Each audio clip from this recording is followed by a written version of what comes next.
पैदा होते समय तितली जैसी दिखती ही नहीं। असल में तितली का जन्म प्रकृति के सबसे जटिल बायोलॉजिकल प्रोसेस में से एक है। सब कुछ शुरू होता है एक बेहद छोटे से अंडे से।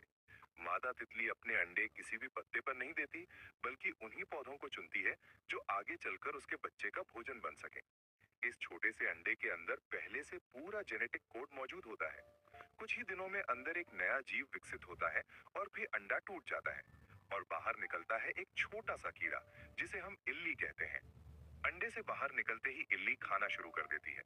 अब उसका पूरा शरीर सिर्फ एक काम के लिए बना होता है, तेजी से बढ़ने के लिए।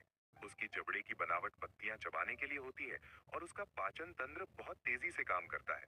जैसे जैसे उसका शरीर बड़ा होता है, वो अपनी पुरानी त्वचा छोड़ देती है, क्योंकि वही त्वचा अब उसे रोकने लगती है।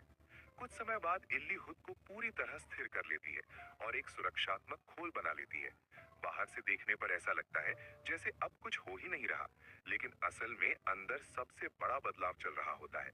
इल्ली का शरीर धीरे धीरे टूटकर लगभग तरल अवस्था में बदल जाता है। खास कोशिकाएं, जिन्हें इमेजिनल सेल्स कहा जाता है, अब एक नई बॉडी डिजाइन तैयार करने लगती हैं। पंख, आंखें, एंटेना और पैर। कुछ दिनों बाद ये खोल टूटता है और एक नई तितली बाहर आती है। शुरुआत में उसके पंख छोटे, मुड़े हुए और नर्म होते हैं। तितली अपने शरीर का द्रव पंखों में भेजती है, जिससे वे फैलते हैं और मजबूत बनते हैं। थोड़ी ही देर में वो उड़ान भरने के लिए तैयार हो जाती है।